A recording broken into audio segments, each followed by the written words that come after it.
Okay, so again, today we're talking about single relation queries, and on Thursday we'll talk about joins, which involve multiple relation queries. Okay, and somewhere, thought I had a piece of paper. Great, did have a piece of paper. What I was supposed to talk about. Okay, well, we'll just go from here. Okay, so basically, this week we're talking about data manipulation language part of SQL. So we've set up the relations, we're the users, and we're actually executing queries, and there's four primary actions, which is we retrieve information or we update information by inserting new data, modifying data, or deleting data. And then next week we're talking about the DDL part of SQL, which is what the database administrator does in order to set up a relation. In fact, today we'll briefly talk about the simple DDL parts of SQL because that's what was in that script I just showed you. The createDB.SQL script was actually a set of DDL statements that set up a number of relations. So SQL is a database standard that goes back to the 1980s. It's a relational database standard, and there are various vendors who implement it, including Oracle. And there's a public domain version called MySQL, which I believe is maintained by Oracle. And it's, as I said, implementation of a relational database. And SQL was designed so that it could be used by people that weren't particularly computer savvy. They had to have a little bit of experience with computers, but SQL was designed with standard English words so that you could kind of look at an SQL query and have some idea of what was going on. So here you see a few of the example statements. This create table is actually a DDL statement. It's creating a new relation called staff, and then it's just a comma separated list of the column names. So in this case, and their types. So here, staff number is a variable with character field that can contain up to 5 characters. A last name, which is a variable character field that can contain up to 15 characters. A salary field, which is something called a packed decimal field that contains 7 digits, of which 2 can be after the decimal point.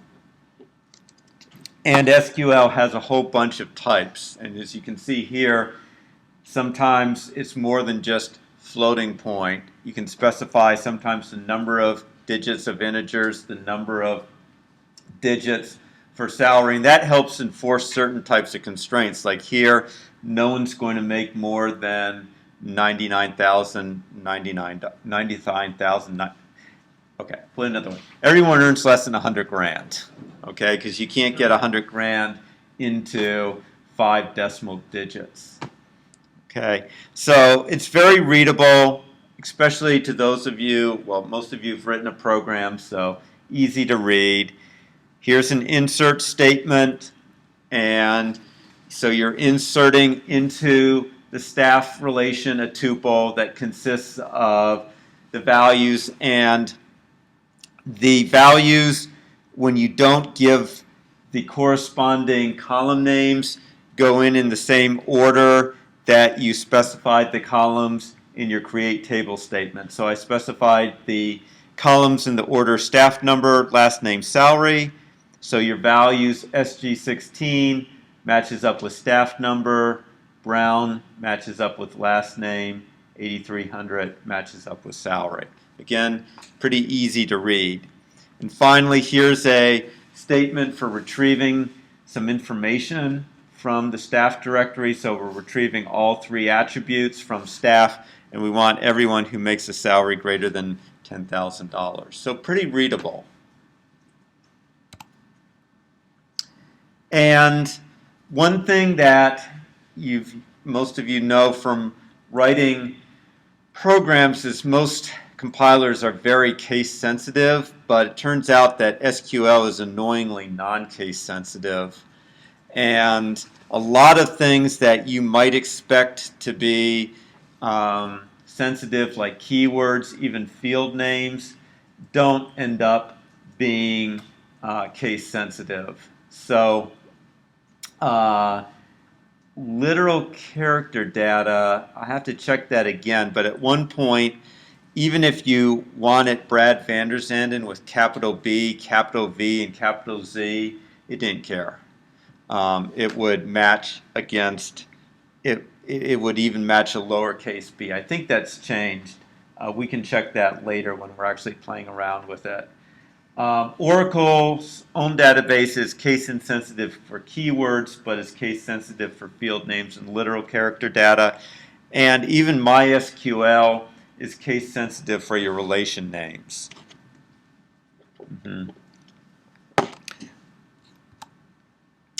And just when you write them, be nice about indentation, making things read easily. Let's see. And in SQL, you can use either single quotes or double quotes to indicate non-numeric data. Okay, and then we get to the interesting stuff, which is being able to do different kinds of things. So the big thing for doing data retrieval from the database is the select statement. And the basic form of the select statement is, you've already seen it. So select, say, ID from student. So select some set of comma-separated column names, then the keyword from, and then a relation. Okay, and it gives you the result of the query. So I could have also said, for example, ID, comma GPA. That would have given me those 2 columns. And if you want everything, if you want all the columns, you can say star, and that will list all the columns in the relation. And then you can start to do more interesting stuff. So you can, let's say I want everyone whose GPA is greater than, say, 3.0. That will filter it down to just those that are greater than 3.0. And you might want to be able to sort that. For example, we might actually want to sort it in descending order by GPA. So that's the order by clause. So you can say where order by GPA. And now it's ordered in ascending order. You could also sort it in descending order by adding DESC. So now it's in descending order. And you could break ties. I know in this case there is no tie, but let's do it by last name. So let's order by last name. Okay, and now there's a tie in the mouses, right? And in fact, we don't really expect Minnie Mouse to become before Jerry Mouse, right? We tend to think of things as being in alphabetical order. So we can specify a secondary key, which in this case would be first name. And now see Jerry, they broke the tie by putting Jerry before Minnie. So you can give a comma-separated list, and the first one is the primary key. Each successive one is a secondary sort key. Yes? Do we know what it defaults to when you don't give it a secondary key? Like, what's an ID number in that example?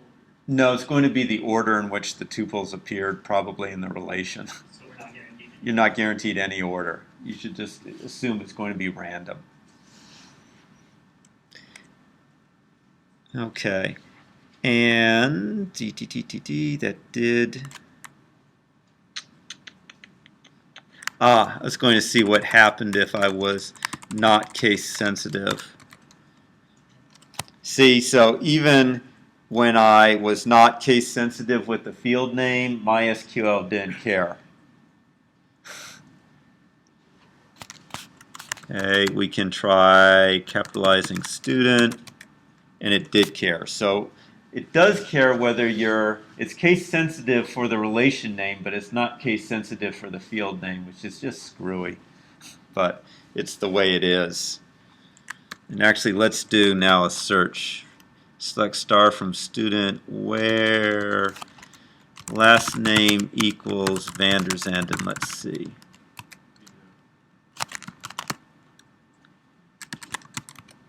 And see, it didn't really care about the fact that I said it in lowercase. It returned my name in uppercase. So that's what I mean by the annoyingness of MySQL not being case sensitive. And this is just brain dead. There's no reason for it to be case insensitive. I mean, it's just dumb, but you got to get used to it. And then so inconsistent, where the relation names it is case sensitive on, and everything else it isn't. So be that as it may. Okay. I want to make sure I don't forget anything. But I'm just going to. So the where clause is what allows you to do the filtering, and there's a number of different things that you can use in the where clauses, and it's pretty much so. In the where clause, you can use or and, so the normal Boolean predicates. And we'll get to these. You can use something called between, which will be a range. So you can say, for example, between 10,000 and 20,000. And I'll show you all of these, so I'm just writing them down. You can say in, which I'll say is a glorified or.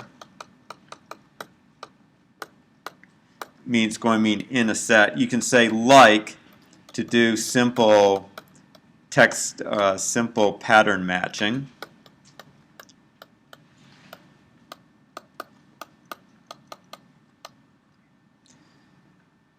And you can use the relational operators.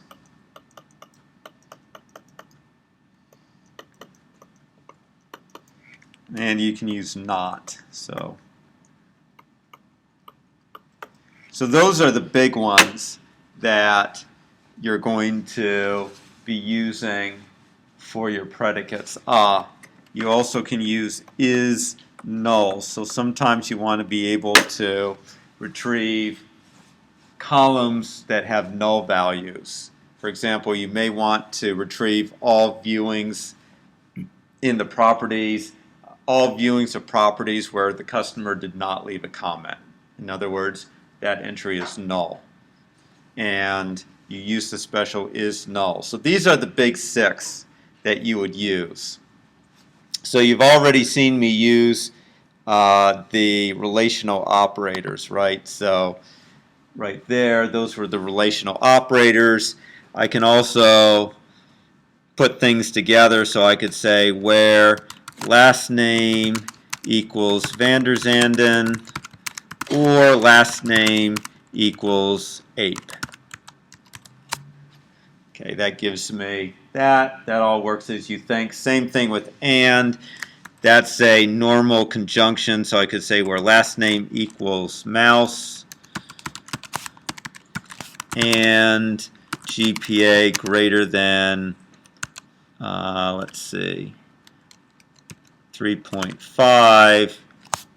Okay, so that gives me, whoops. Yeah, thank you. And we'll make it greater than 3.8. So only Jerry Mouse satisfies both of those contingencies. Okay, or I might want, so sometimes I would say where GPA is greater than 3.0 and GPA is less than 3.5. Okay, that was a nice empty set, so let's make it 2.0. And instead, to make it simpler in these cases, because range queries come up a lot, where you can say where GPA between 2.0 and 3.5. And you see it added two additional things, and the reason is because it's inclusive. So it's like saying greater than equal and less than equal. So between just is a more human readable way of doing a range query. And then remember I said where last name equals Vanderzand and her last name equals ape. So a simplified version of that is to say where last name in. And then in parentheses I give a comma separated list of the things I'm interested in. That's why I said the in was like a glorified or, because it's just a way of succinctly specifying one of a list of values that should be matched.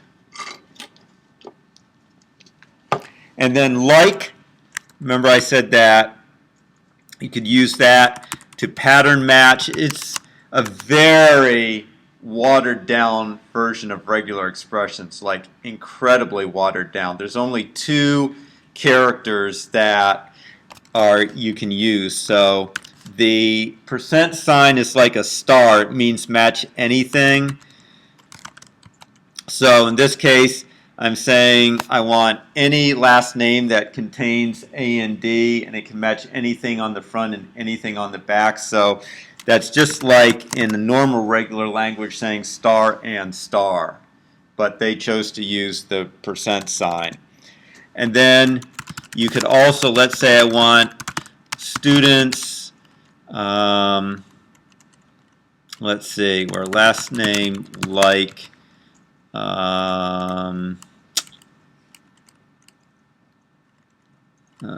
let's see. If I use an underscore, what's it going to do? Yeah, so I thought. There we go.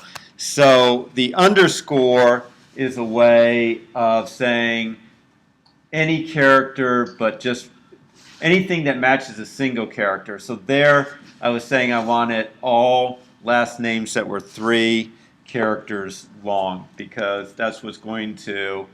So percent sign says match 0 or more instances. Underscore says match exactly 1. It can be anything.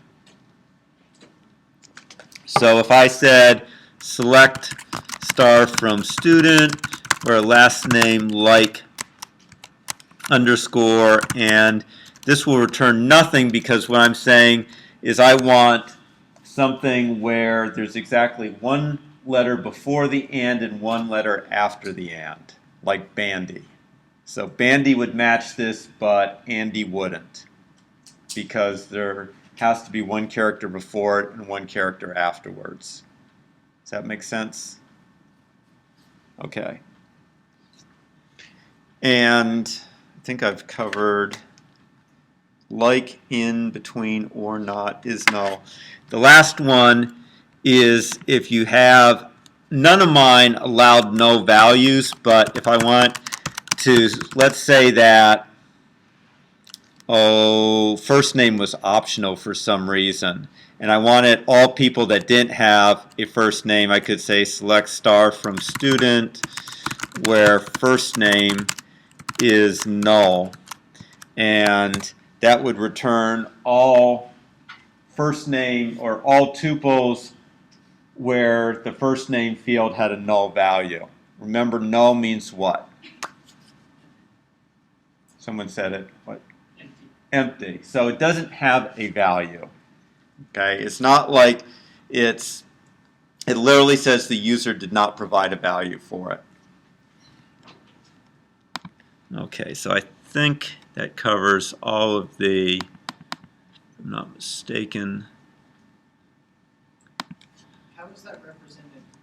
Like in like the graphical representation of the table, how is null represented? So it would probably be just empty, literally empty, no value. You'd just see empty space. Okay, so I know I didn't. Let's see. Actually, I think I can show you.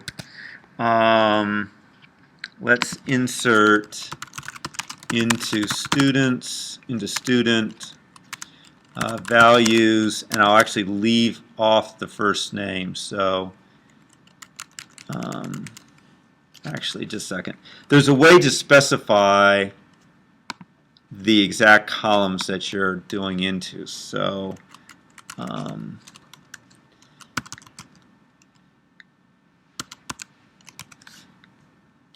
schools, SQL. You'll end up doing a lot of looking up things because it's always hard to remember exactly what is what. So insert into.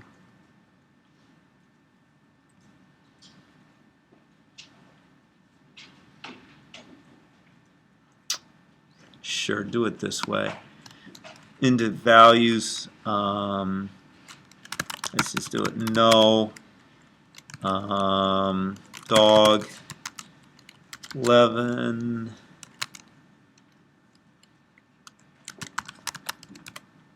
Okay, select, let's do the, so select star from student. Okay, so it's actually showing up as no, I believe. We'll see in a moment. Yep. So it actually shows up as null, not as an empty thing.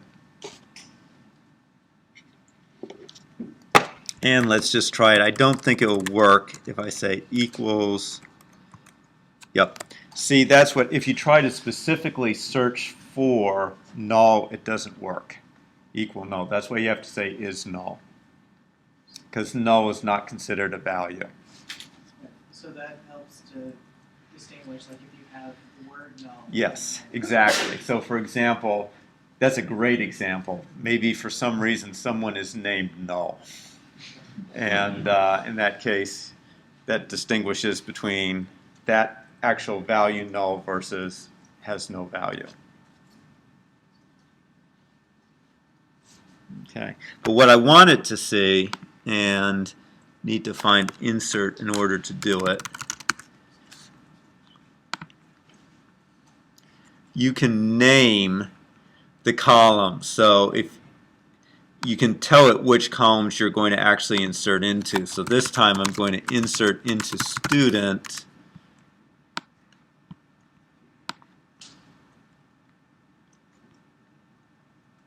And I'm going to insert last name. See if I need to have value. I think I'm going to have, let's see, bear ID 12.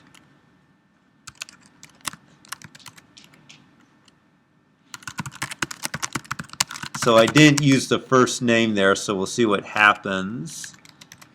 So there's bear, and even though I didn't provide a value for bear or for first name, it shows up as null. So there you have it. It shows up as null.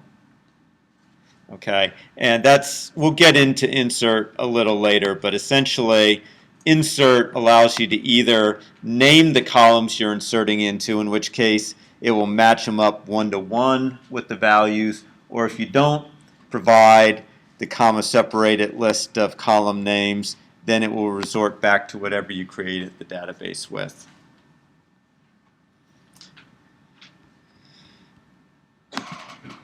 Okay.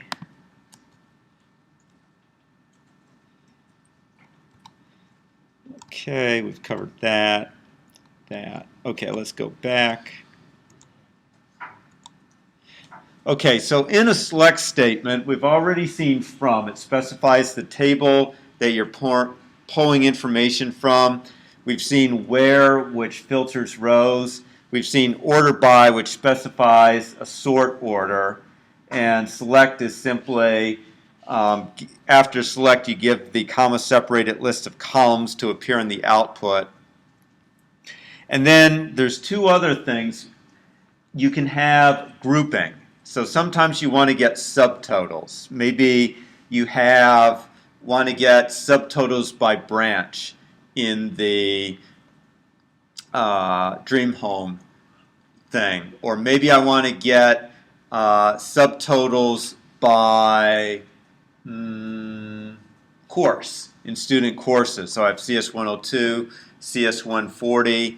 So many times I want to get reports or subtotals by grouping a number of rows. And the group by command gives us a way to group rows. And then we'll see that having gives us a way to filter groups.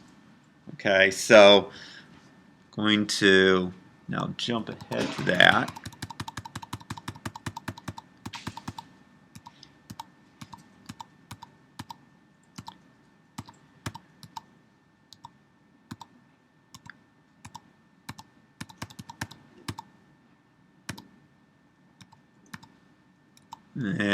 Okay, probably should have done these first. Okay, before I get to grouping, I'm going to do aggregates because usually you would use grouping with aggregates. So there's a number of functions that SQL gives you. There's 5. Count will count the number of values in a specified column. Sum will return the sum of values, average the average of values, min the smallest value, max the maximum value. So we can just quickly go through our little students. So again, select star from student. So I could say select max GPA from student. In fact, you probably want to look at the first name and last name. So Smiley Vanderzanden has the maximum GPA. We could look at who is the stupidest, or at least who is maybe the laziest. Also Smiley. So we actually have a duplication. That's interesting. Do we really? No, we don't. Okay, I misdid it. Bugs Bunny is the one. So actually, what that is showing is you can't combine a column selection with an aggregate operator. That's not going to work out well for you. So, in fact,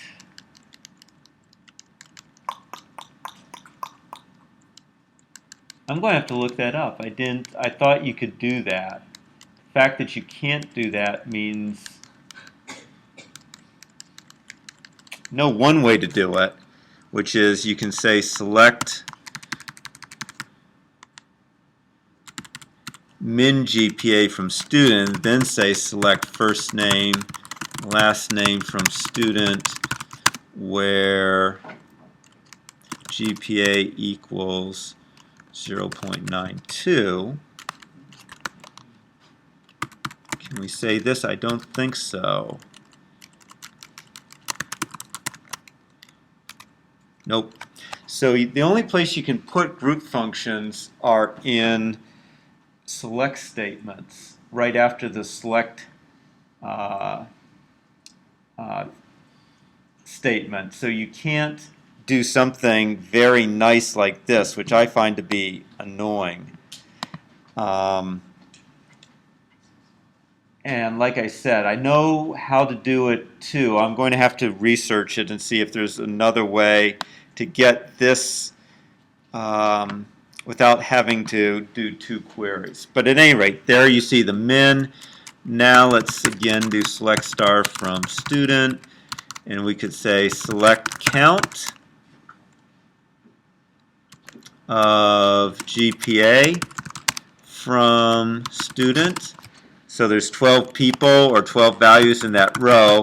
Typically for count, you would actually say star, which basically just says count the number of tuples in it. Okay, you could say select count from student where GPA is greater than 3.0, in which case it will, the where clause will filter out only the rows where the GPA is greater than 3.0 and then counts those. Okay, I can say sum, so we'll say sum GPA where GPA is greater than 3.0, so that sums, average, you get the picture.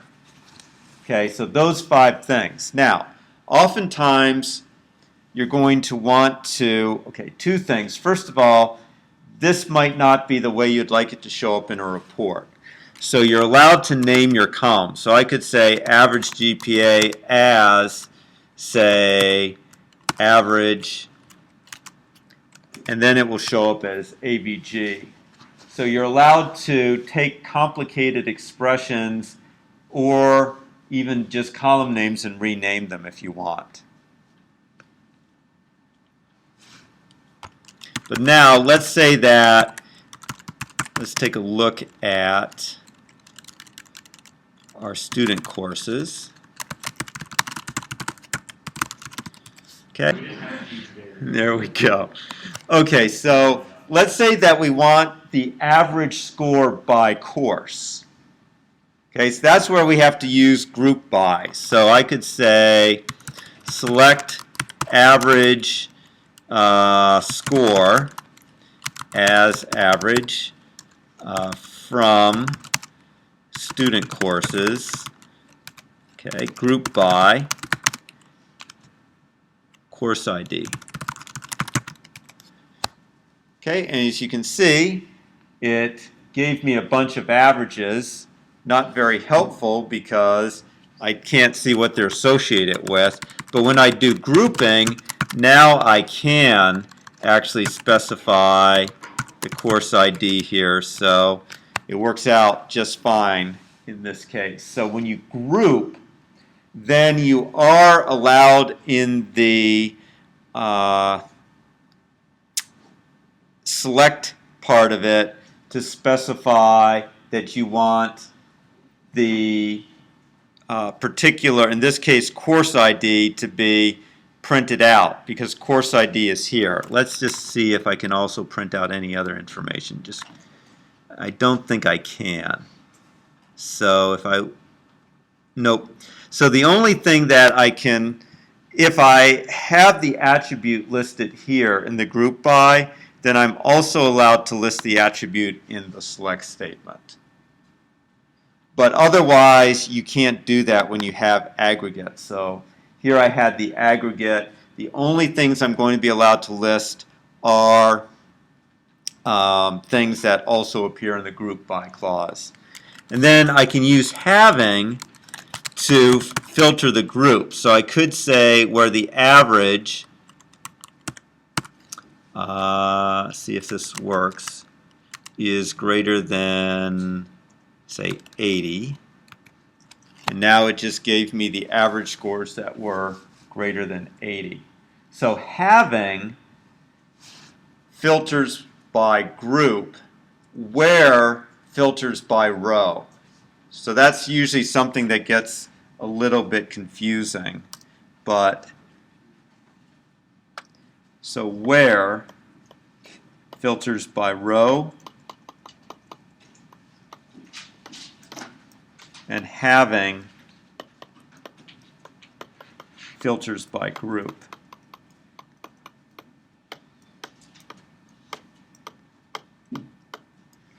And where, oops, so having allows you to filter using an aggregate attribute.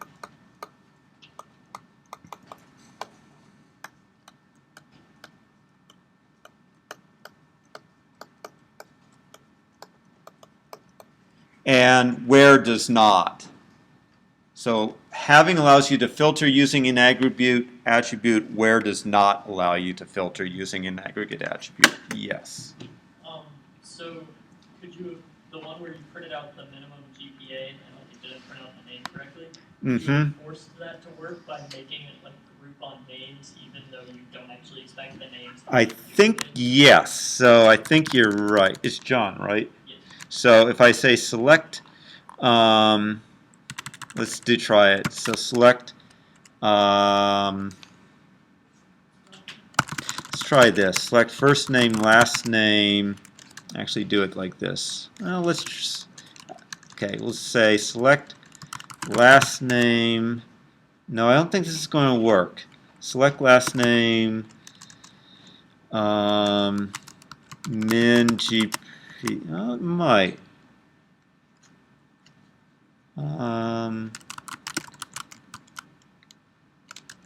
Group from student group by last name where GPA equals, well, this isn't, sorry. Just a second. This is going to give me some error messages, I know. I'm just going to get the query done. Yeah. So I can't, GPA is a already previously used one. So it's min GPA from student. See if that works. Nope. Oh, but that's because I used a where clause here. Unknown column. Yeah. No. It was a good try, but the answer is no. In fact, what happens if I say select last name? See, I think if I do it even by grouping by last name, yeah. The problem is it just finds each person gets, there's 12 distinct things, and then there's only one entry for each of them, so the min is by default the min for that one. So I tried to use the having clause then to just filter out the one group where the GPA was equal to min GPA, and as you can see, it didn't fly. So, Could it be different if you do average instead of mean? pardon? Could it be different if you do average? So okay, so let's see. Select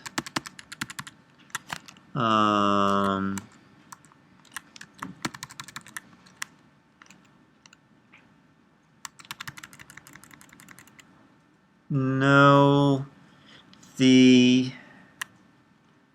I'm going to get to this. So let me tell you let me get to the restrictions on using aggregates, and then it'll be a little more clear what's going on. Okay, so let's go.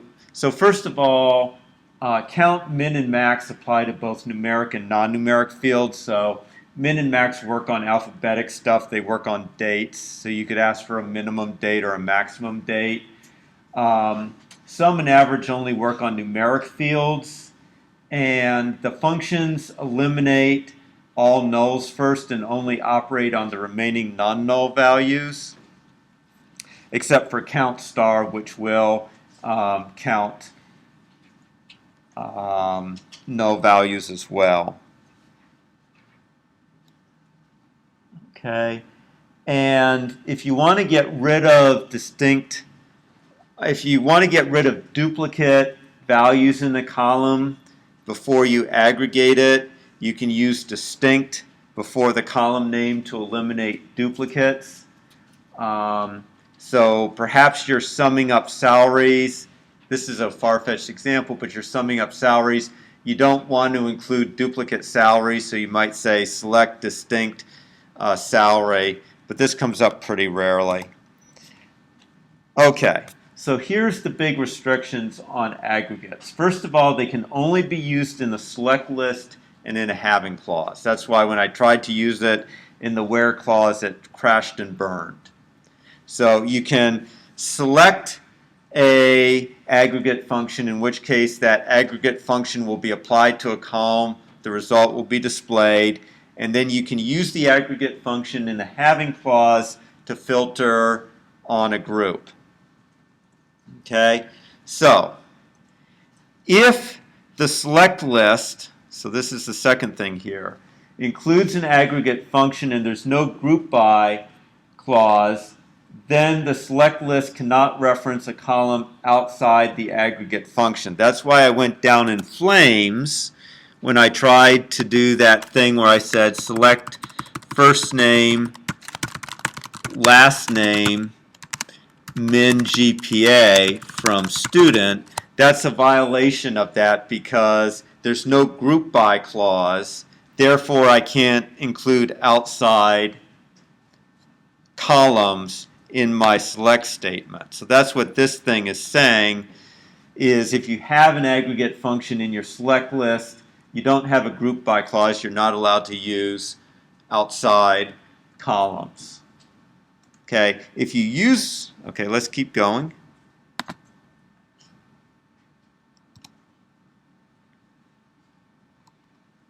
Okay, so you can use the where clause to filter the rows that are used in the aggregate function. So here we're counting the number of properties where the rent is greater than 350 pounds. So you can use where to restrict the number of values used in your aggregate function. Okay, here I am using distinct because I want to count how many distinct properties were viewed between May 1st and May 31st, 2004. And here's a great use of between. It just, someone reading it, this looks more natural to read for most people than saying, where view date is greater than equal 1 May 04 and view date less than equal 31 May 04. And this is the standard representation for the date type in SQL. So here, a property may have been viewed more than once during that month, but you only want to count it once. So that's where I put distinct before property number, and that will filter out all duplicate properties. Okay, so here's the number of managers and the sum. So I'm allowed to have two aggregate functions in my select list.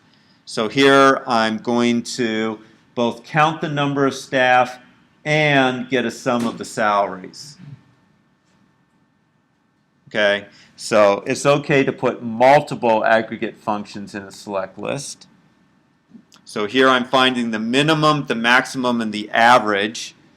So my lowest paid staff gets 9,000, my highest paid staff 30,000, and the average staff member is 17. That's why I'm so rich, because I keep salaries down.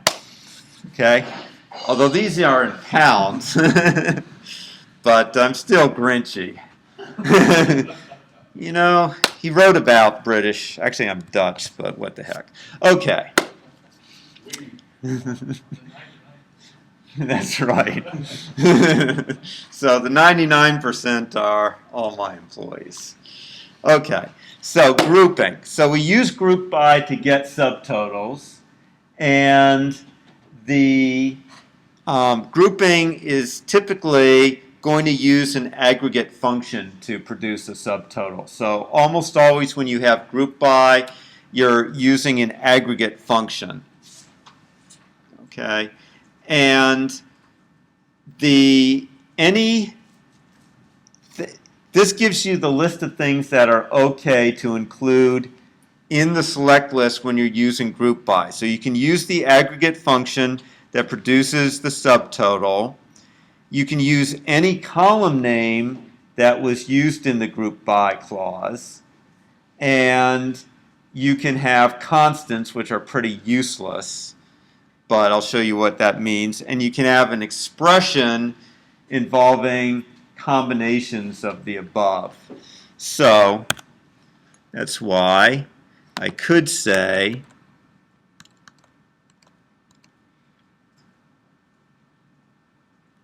select course ID and average score because course ID was already in the group by clause, so I was allowed to use it. Let's see. The constants are pretty useless. Select 3 as useless.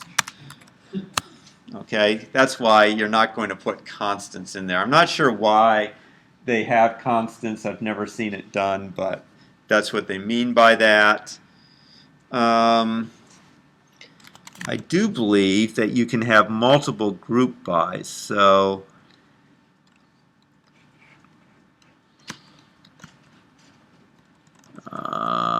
let's see. Group by course ID and student ID. See if this works. So that's pretty useless because it was only, but you're allowed, the point is you're allowed to have a group by clause that has multiple attributes in it. Okay. Usually it seems you're just doing it based on a single attribute, but you could imagine doing it on multiple attributes. The reason this is useless is there's only one student.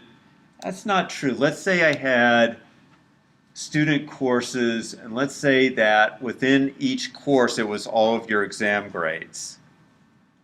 Right? So I might have David Prenshaw and Accounting 102, and how good are your accounting skills?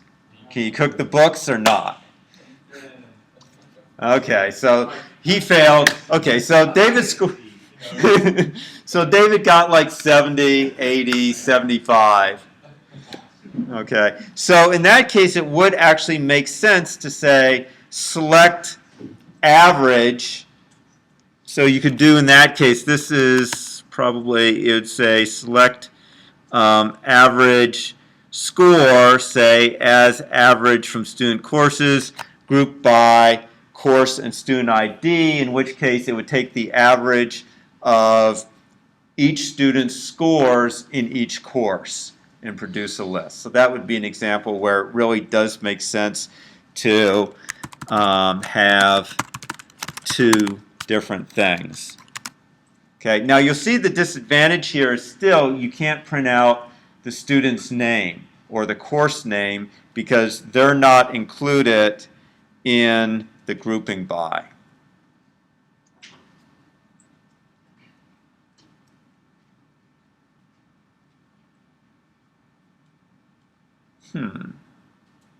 But, sorry, these are things that just occur while I'm doing it.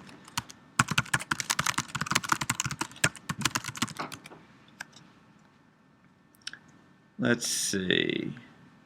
Nah, I'm not going to try it. Okay.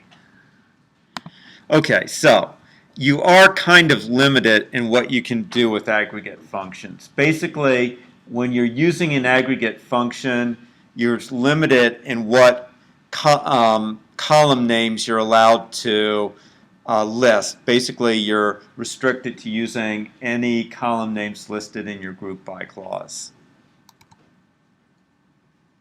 Okay, if you use a where and a group by, the where will be applied first to filter the rows, and then the group by will be formed from those.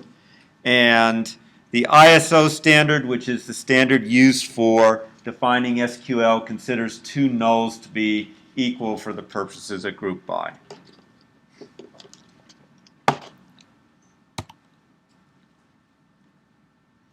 Okay.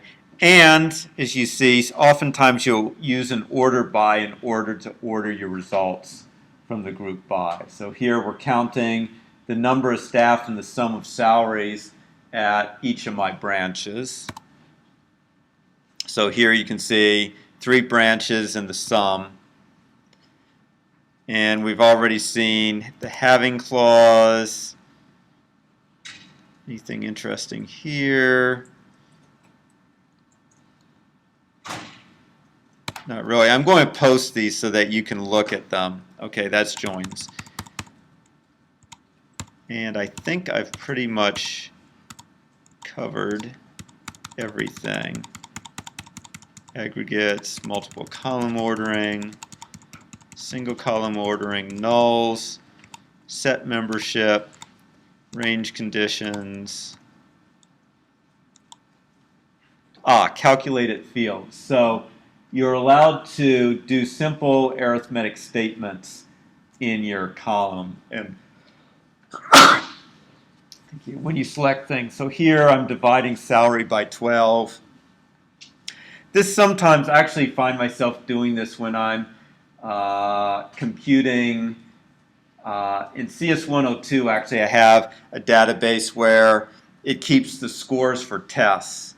And the scores are out of 100. And I want to do it down to 25 points. So one of my queries that I'll end up writing will be something like select round score divided by 4 as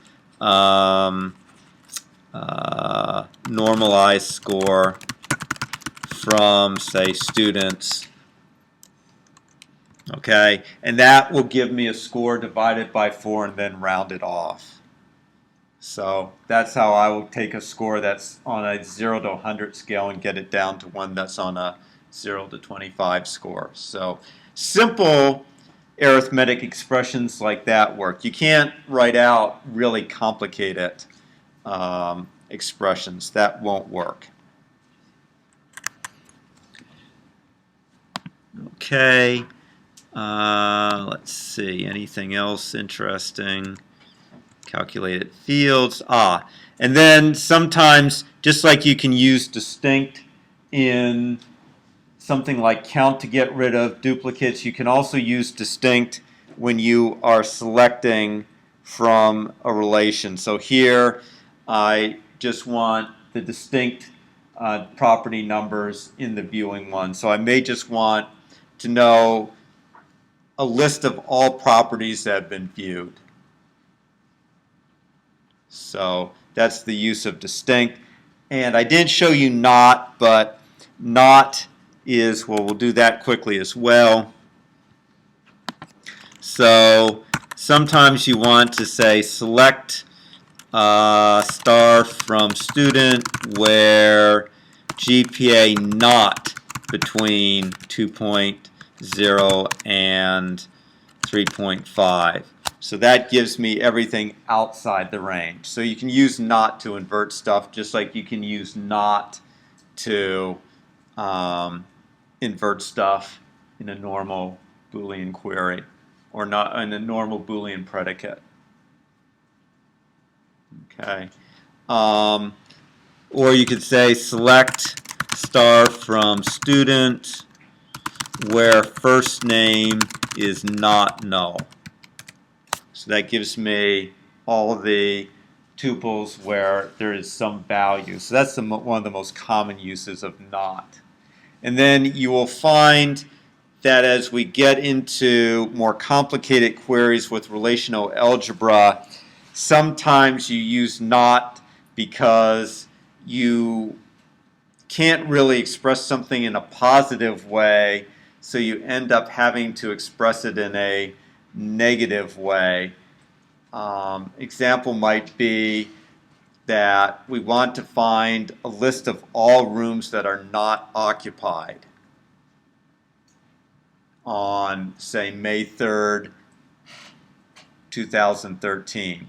It turns out there's not an easy way to directly say, give me all rooms that are not occupied. So you end up finding all the rooms that are occupied and then saying not in this set of occupied things. And we will get to that probably in 2 weeks because those are kind of complicated queries. And then you'll have a better idea of when you start using not. Okay? So, questions about any of this? Okay, so Thursday we're going to cover joins. We're going to cover modifying the data. So this was all today about selecting data from a single relation. Thursday we'll talk about selecting data from multiple relations, updating data, deleting data, and inserting into data. And then the last thing will be creating views, which give you a more restricted view of the database and also help simplify the writing of certain queries. So all that coming to you fresh on Thursday. Okay, and please try